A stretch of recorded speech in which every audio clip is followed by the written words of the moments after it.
अरे सोनी, ये तुम्हारे मुंह में क्या है? अरे तुम्हें नहीं पता रानी, ये सिगरेट है। अरे बाप रे, तुम कवि होकर सिगरेट पीती हो। भला सिगरेट भी कोई पीने वाली चीज है? ओ रानी कवि, सिगरेट को कुछ ना कहना, ये तो मेरी जान है। इसके बिना तो मैं एक दिन नहीं रह सकती। अरे बाप रे बाप, सोनी तुम्हें इसका नशा लग गया है। ये बिल्कुल अच्छी चीज नहीं, शरीर को बहुत नुकसान होता है इससे। रानी कवि, जो नहीं पीता वो ऐसे ही बातें बनाता रहता है।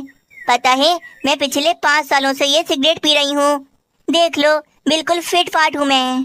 तुम ये सिगरेट एक बार पीकर तो देखो, देखना तुम भी दीवानी हो जाओगी इस सिगरेट की। अच्छा, क्या ऐसी बात है? शरीर को कोई नुकसान नहीं होता इससे। लाओ फिर मैं भी पीकर देखती हूँ। रानी कौवी सोनी कौवी से सिगरेट लेकर उसे मुंह में लगाती है और पीने लगती है। हाँ, अब बताओ रानी कवि, मजा आ रहा है ना? हाँ सोनी, तुम ठीक कह रही हो, ये तो वाकई मजेदार है। सोनी कवि, एक डब्बा मुझे दे दो, मैं घर जाकर भी पीऊंगी। रानी कौवी को भी सिगरेट का नशा लग जाता है। वे एक डब्बा लेकर अपने घर चली जाती है। ये तुम क्या कर रही हो रानी? हाय, ये देखने से पहले मैं मर क्यों नहीं गया? क्या अब मेरी पत्नी मेरे सामने सिगरेट पिएगी? ओहो कालू जी, इतना गुस्सा करने वाली कौन सी बात है? सिगरेट तो कोई भी पी सकता है, इसमें गुस्से वाली क्या बात है? आप भी पियो, देखना आपको भी बहुत मजा आएगा। यार तुम्हें क्या हो गया है? हमारा एक बेटा भी है, अगर तुम उसके सामने सिगरेट पियोगी तो उस पर क्या असर पड़ेगा? वो भी तुम्हारी तरह सिगरेट का आदी बन जाएगा। नहीं कालू जी, ऐसा नहीं होगा, मैं अपने बेटे को समझाऊंगी। मेरा बेटा मेरी हर बात मानता है। बस मैंने कह दिया, अब से तुम ये सिगरेट नहीं पियोगी। कालू जी, मैं आपको तो छोड़ सकती हूँ, परंतु सिगरेट नहीं छोड़ सकती। अब ये सिगरेट ही मेरा सब कुछ है। रानी कौवी की ऐसी बातें सुनकर कालू कौवा बहुत परेशान हो जाता है। उसे जंगल के पक्षियों और अपने राजू कौवे की बहुत चिंता थी। मम्मा, आप ये रोजाना सिगरेट पीती रहती हो, क्या ये बहुत मजे की होती है? मम्मा, मुझे भी एक बार टेस्ट कराओ ना। राजू, आज तो कह दिया, पर आइंदा ना कहना, वरना मैं तुम्हें बहुत मारूंगी। अच्छा अच्छा मम्मा, अब मैं ये बात कभी नहीं करूँगा। रानी कौवी तो दिन में 3-4 डब्बे सिगरेट के खत्म कर देती थी। वो तो अब जंगल के पक्षियों के सामने भी बैठकर आराम से सिगरेट पीती थी। एक बार सिगरेट पीने में मैं इस सिगरेट की दीवानी हो गई। अभी जंगल के पक्षियों ने सिगरेट पी नहीं है। अगर मैं अपनी सिगरेट की दुकान खोल लूंगी तो पक्षी मुझसे रोजाना सिगरेट खरीदेंगे और फिर वे भी आदी बन जाएंगे और मुझे बहुत ज्यादा फायदा होगा। बस फिर क्या था, रानी कौवी अपना सोने का एक हार बेचकर दूसरे जंगल से ढेर सारे सिगरेट के डब्बे खरीद कर ले आती है। और बस दूसरे दिन सुबह होते ही वे अपनी जंगल में एक दुकान खोल लेती है। देखो देखो जरा, कल तक ये हमारे सामने सिगरेट पीती थी और आज तो इसने दुकान खोल ली। कितनी बेशर्म कवि है। हाँ, तुम ठीक कह रही हो बुलबुल। अगर जंगल के सब पक्षी सिगरेट पियेंगे तो हमारे बच्चों पर कितना बुरा असर पड़ेगा, वे भी नशे के आदी बन जाएंगे। कुछ दिनों में रानी कौवी की दुकान तो चल पड़ी थी और अब जंगल में काफी सारे पक्षी सिगरेट के आदी बन चुके थे। और तो और जंगल के बच्चे भी अपने मम्मा पापा से छुपकर एक जगह पर सिगरेट पीते थे। अरे राजू कौवे, तुम्हारी मम्मा सिगरेट पीती हैं और तुम नहीं पीते, ऐसा कैसे हो सकता है? ये लो, तुम मेरी सिगरेट पी लो। नहीं नहीं, मेरी मम्मा ने मुझे मना किया है। मैं अपनी मम्मा की हर बात मानता हूँ, क्योंकि मैं अपनी मम्मा का अच्छा बेटा हूँ। मेरा बेटा? कालू जी, आप तो ऐसे ही कहते रहते हो कि बिगड़ जाएगा बिगड़ जाएगा, पर मेरा बेटा तो मेरी हर बात मानता है, कभी भी सिगरेट को हाथ नहीं लगाएगा ये। अच्छा मम्मा, मैं अपने स्कूल के दोस्तों के साथ जा रहा हूँ, रात को थोड़ा देर से आऊँगा, आप मेरी चिंता न करना। इतना कहकर राजू कौवा वहाँ से चला जाता है। दोस्तों, मामा को बेवकूफ बनाकर आ गया हूँ, चलो अब सब मिलकर यहाँ पर पार्टी शार्टी करते हैं। राजू कौवा तो अपनी मम्मा से 2 हाथ आगे का था। वे तो अब नशे से भरी बोतलें पीने लगा था। राजू कौवा नशे में टुन होकर अपने घर आता और फिर सो जाता है। अब तो हर रोज राजू कौवा यही करता था। वे नशे की आदत ने उसे काफी बिगाड़ दिया था। कुछ दिन फिर ऐसे ही गुजर जाते हैं। राजू बेटा, ये बॉक्स किस चीज का लेकर आए हो तुम? और राजू, तुम रात को कहाँ जाते हो रोजाना?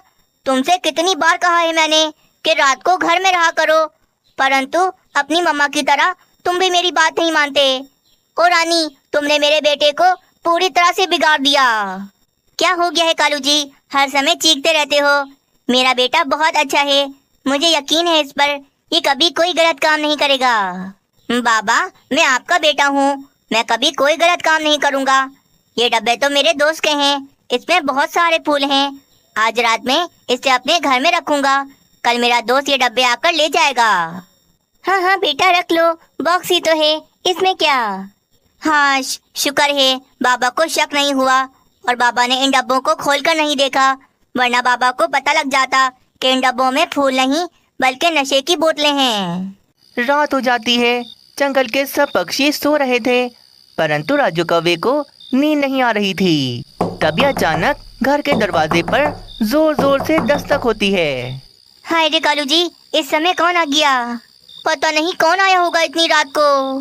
कालू कौवा दरवाजा खोलकर बाहर जाता है तो वे क्या देखता है, बाहर तो जंगल के कुछ पक्षी थे और पुलिस भी आई हुई थी। क्या बात है, पक्षी और ये पुलिस यहाँ पर क्यों आई है? पुलिस को देखकर राजू कौवा काफी ज्यादा डर जाता है। कालू कौवे, हमें खबर मिली है तुम्हारे घर में तुम्हारे बेटे ने नशे की बोतलें रखी हैं। ओ पुलिस भाई, मेरे बेटे के बारे में कुछ अनाप शनाप ना बोलना, मेरे बेटा जैसा सीधा तो कोई भी नहीं होगा। आज तुम पकड़े गए हो नशे कहीं के, तो मैं तुम्हें पूरे 10 साल जेल में रखूंगा।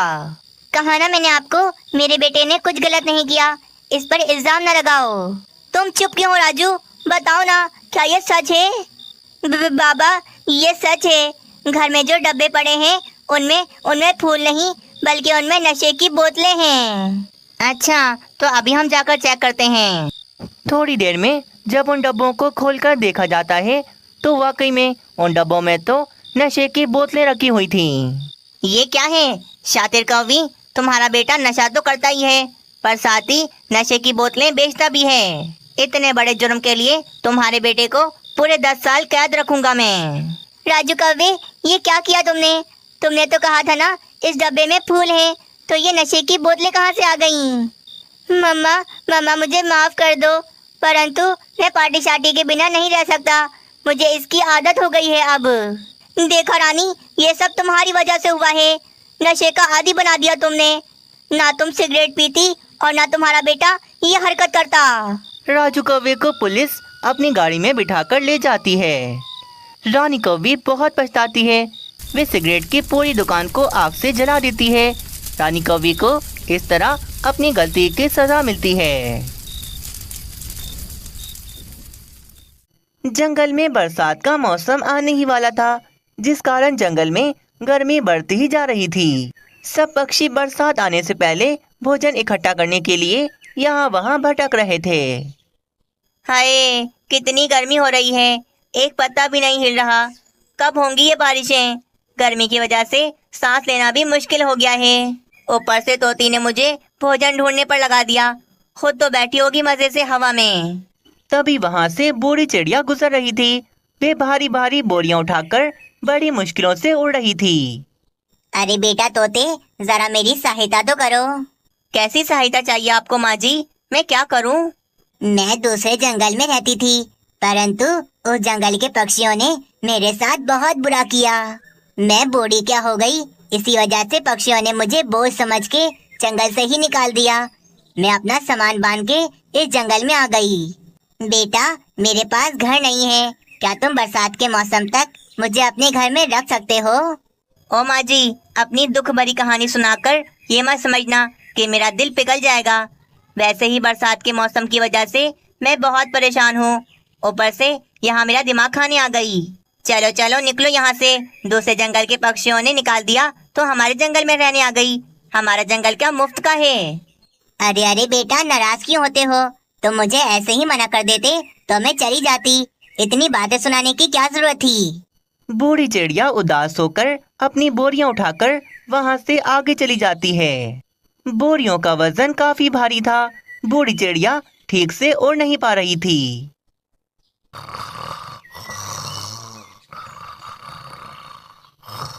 अरे बेटा, मेरी सहायता करो, मेरी मजबूरी है, मेरी मदद करो। कालू कौवा तो मस्त नींद सो रहा था। बेटा मैं कुछ कह रही हूँ, मेरी मदद कर दो, मेरी मदद करो, मैं बहुत ज्यादा थक गई हूँ। बूढ़ी चिड़िया की आवाज सुनकर कालू कौवे की नींद बिगड़ जाती है। क्या हुआ है, क्या हुआ है माँ जी? ऐसा क्या हो गया जो मेरी नींद बिगाड़ दी आपने? बेटा, दूसरे जंगल के पक्षियों ने मुझे बोझ समझ के जंगल से बाहर निकाल दिया। मैं बहुत मुश्किलों से ये भारी बोरियां लाद कर यहाँ लेकर आई। मैं इन भारी बोरियों को लेकर और आगे नहीं जा सकती। बेटा कौवे, मेरी मदद करो, मेरे पास घर नहीं है। अगर बरसात के मौसम तक तो मुझे अपने घर में रख लोगे तो तुम्हारा बहुत एहसान होगा। पागल वागल समझा है मुझे। और ये बताएं, मेरे घर में कैसे घुस आई आप? अच्छा, घर का दरवाजा खुला है, इसका मतलब आप मेरे घर में घुस आओगी। बेटा परेशान हो, मेरी मदद कर दो। नहीं करूँगा, नहीं करूँगा। मेरे घर को कोई अनाथ आश्रम समझ लिया है। उस जंगल के पक्षियों ने आपको ठीक ही निकाला है जंगल से। वहाँ पर भी आप पक्षियों की नींद खराब करती होगी। बेटा ये कैसी बातें कर रहे हो मुझसे? मैं तो उम्र में बड़ी हूँ तुमसे, ऐसा तो ना बोलो मुझे। तेरी उम्र का लिहाज बहुत कर लिया मैंने। चल बूढ़ी चिड़िया, निकल मेरे घर से, आई बड़ी मेरी नींद खराब करने। बूढ़ी चिड़िया कालू कौवे के पास से भी उदास होकर अपनी बोरियां लाद के आगे चली जाती है। अरे माँ जी, कहाँ से आ रही हो आप? लगता है बहुत दूर से आ रही हो, तभी इतनी थक गई हो। हाँ बेटी, मैं बहुत ज्यादा थक गई हूँ। क्या तुम मुझे पानी पिलाओगी? क्यों नहीं माँ जी, मैं आपको अभी पानी पिलाती हूँ। बुलबुल बूढ़ी चिड़िया को ठंडा ठंडा पानी पिलाती है। मैंने दो पक्षियों से मदद मांगी, पर दोनों ने ही मुझे बहुत बुरा भला कहा। पर बेटी, तुम मुझे बहुत अच्छी लगती हो। हाँ हाँ माँ जी, मैं दिल की बहुत ज्यादा अच्छी हूँ। बूढ़ी चिड़िया बुलबुल से भी बरसात तक उसके घर में रहने की मदद मांगती है।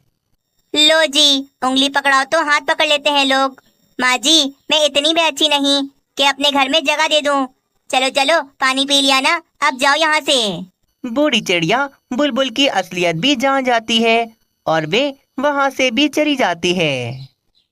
वे फिर कबूतर के पास आती है और कबूतर से भी वही बातें करती है, पर कबूतर भी गुस्से में बूढ़ी चिड़िया को अपने घर से भगा देता है। बूढ़ी चिड़िया तो बहुत परेशान हो गई थी और वे एक जगह पर बैठी थी। तभी वहाँ पर मीनू चिड़िया आ जाती है। माँ जी, आप कहाँ से आई हो? इस जंगल में मैंने पहले तो कभी आपको नहीं देखा। बेटी, मैं बहुत परेशान हो गई हूँ और बहुत थक भी गई हूँ। मैंने सोचा था कि इस जंगल में पक्षी रहमदिल होंगे, परंतु आज के जमाने में कोई भी किसी की मदद नहीं करता। माँ जी, हुआ क्या है, मुझे तो बताएं। बूढ़ी चिड़िया मीनू चिड़िया को फिर सारी बात बताती है। माँ जी, सब पक्षियों की तरफ से मैं आपसे माफी मांगती हूँ। असल में हमारे जंगल में बारिशें होने वाली हैं और सारे पक्षी भोजन जमा करने के लिए बहुत परेशान हैं। पर आप ज्यादा परेशान न हो, मैं आपकी मदद करूँगी। आप मेरे घर में रह सकती हो आराम से।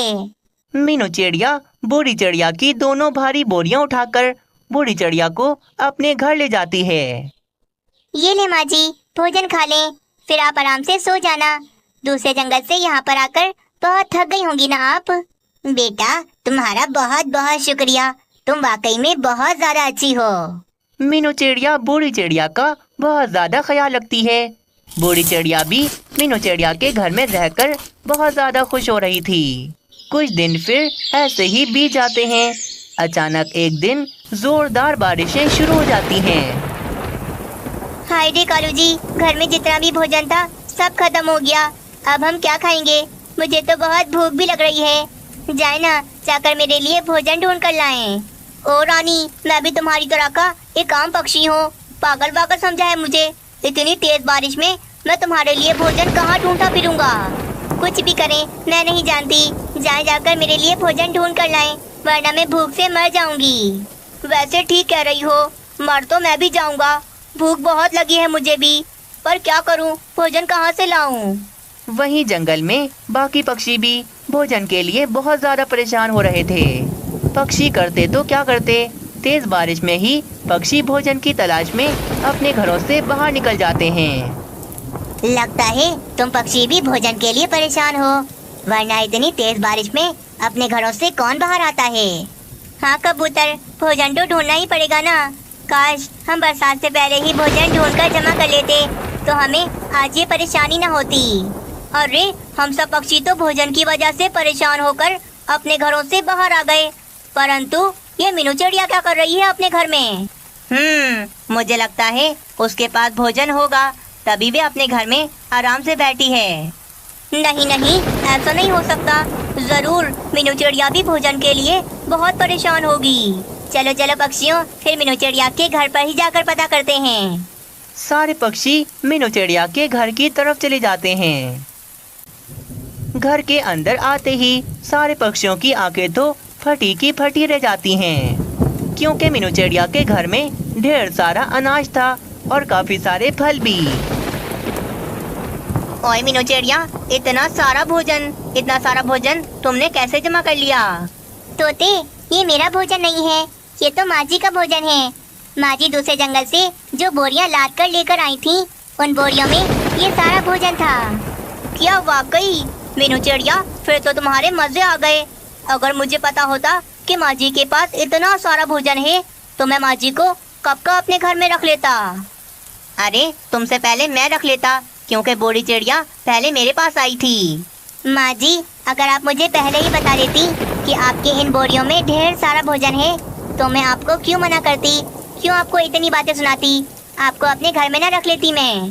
हाँ तो पक्षियों, मैं यही तो नहीं चाहती थी। मुझे डर था कि अगर मैंने सच बता दिया तो तुम स्वार्थी पक्षी मुझे अपने घर से ना निकाल दो। मैंने सबसे मदद मांगी, पर सबने मुझे बातें सुनाकर मुझे भगा दिया। पर मुझे जगह दी तो मीनू चिड़िया ने अपने घर में। मीनू चिड़िया दिल की बहुत अच्छी है, इसीलिए ये सारा भोजन मैंने मीनू चिड़िया के हवाले कर दिया।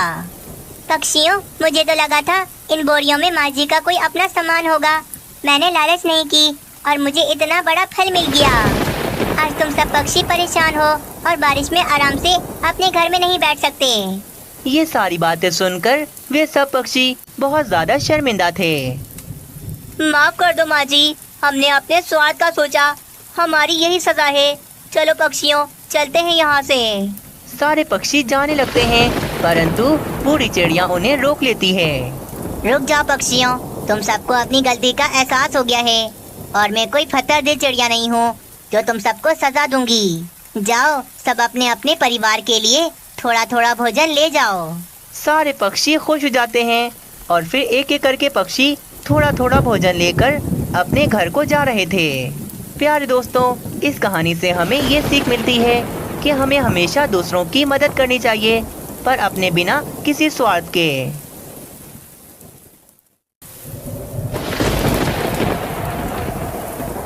अरे अरे, सब जल्दी जल्दी अपने घरों में जाओ, तेज बारिशें शुरू हो गयी। मम्मा, मुझे बारिश में नहाना है, मैं घर में नहीं जाऊंगा। नहीं मानो, ये तूफानी बारिशें हैं, इन बारिशों में बहुत खतरा होता है। वैसे भी अभी सारे पक्षी अपने अपने घरों में चले जाएंगे, कोई भी बाहर नहीं होगा।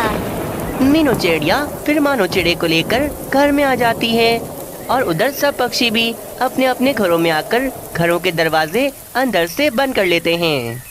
हाय रे कालू जी, इतनी तेज बारिश, ऐसी बारिशें तो मैंने कभी नहीं देखी। मुझे तो बहुत डर लग रहा है। तुम परेशान ना हो रानी, तुम्हारा पति कालू तुम्हारे साथ खड़ा है, मैं तुम्हें कुछ नहीं होने दूंगा। आप क्या मुझे बचाओगे कालू जी? हल्की सी बिजली कड़कती है तो आप मेरे पीछे आकर छुप जाते हो, और बातें आपकी इतनी बड़ी बड़ी। देखो देखो किस तरह बिजली कड़क रही है। रानी, मुझे तो खतरा है, कहीं इस तूफानी बारिश में हमारा घर ही ना टूट जाए। हाँ कालू जी, हमारा घर तो काफी पुराना है, अगर बारिश की वजह से घर टूट गया तो हमारा सारा भोजन और सारा सामान पानी में बह जाएगा। जंगल के सभी पक्षियों के घर काफी ज्यादा पुराने थे। वे सभी डर रहे थे कि कहीं तूफानी बारिशों में उनके घर न टूट जाए। मानो चिड़े, ज्यादा उछल कूद न करना घर में, वरना बारिश की वजह से हमारा घर टूट भी सकता है। पर मम्मा, अगर हमारा घर टूट गया तो क्या होगा? ओहो मानो चिड़े, शुभ शुभ बोलो, ऐसा कुछ भी नहीं होगा। दोस्तों, अगर आप सब ने इस कहानी को अभी तक लाइक नहीं किया तो जल्दी से कर लें, क्योंकि ये कहानी आगे और भी ज्यादा इंटरेस्टिंग होने वाली है। तोते जी, मैं आपको कहती थी ना कि बारिश से पहले पहले हमारे घर को मजबूत कर लो, पर आप मेरी सुनते ही कहाँ हो। देख लें, अब बारिश रुकने के बजाय और तेज हो जा रही है। अगर बारिश की वजह से हमारा घर टूट गया तो मेरे ये दोनों अंडे भी टूट फूट जाएंगे। तभी तोते का वे कमजोर घर हिलने लगता है।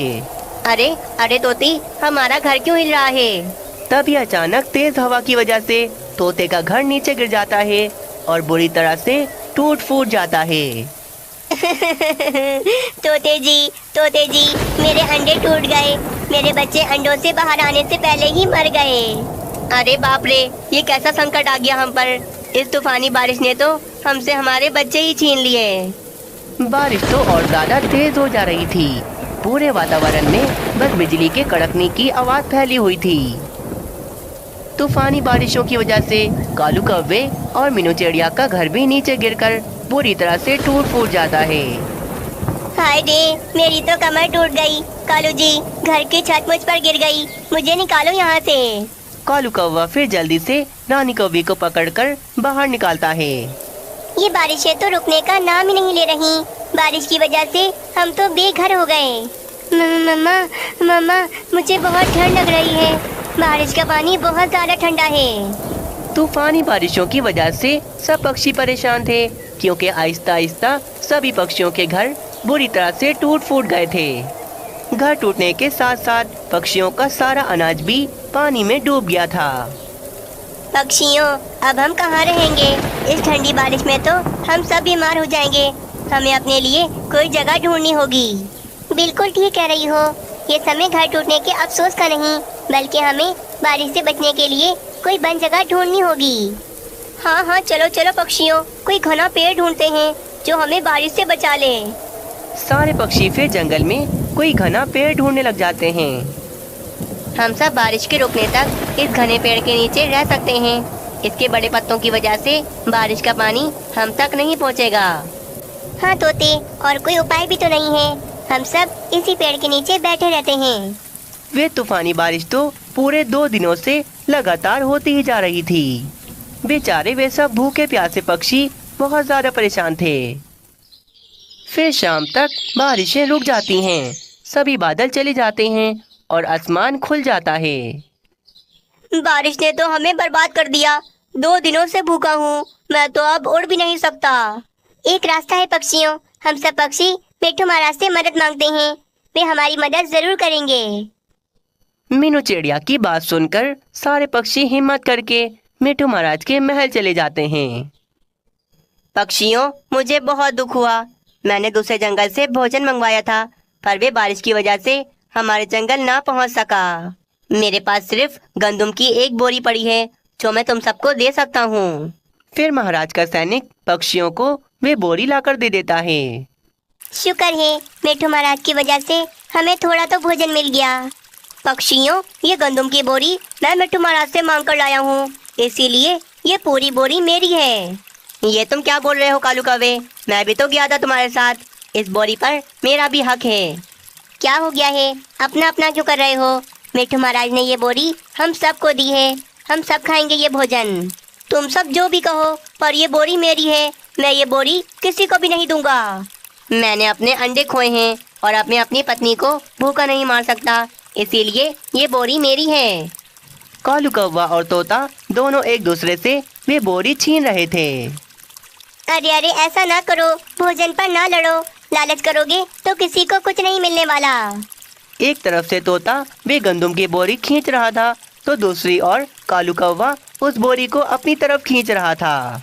तभी अचानक वे बोरी छूटकर नीचे नदी के पानी में गिर जाती है। हाय रे सत्यानाश, ये क्या कर दिया तुम दोनों ने? यही भोजन था और इसे भी जाया कर दिया।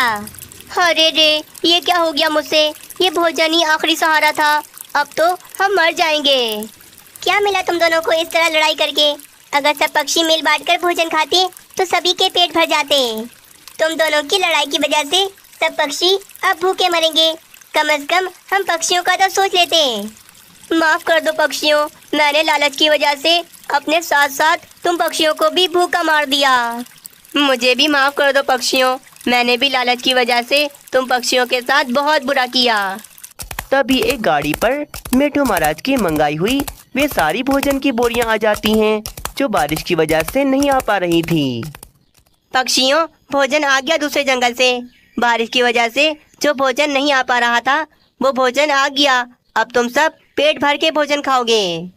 भोजन की इतनी सारी बोरियां देखकर सब पक्षी बहुत ज्यादा खुश हो जाते हैं और फिर बस पक्षी जल्दी से बोरियों से भोजन निकालकर पेट भर के भोजन खाते हैं। प्यारे दोस्तों, अगर आप सबको ये कहानी पसंद आई तो वीडियो को ज़रूर लाइक करें और चैनल को सब्सक्राइब करना ना भूलें।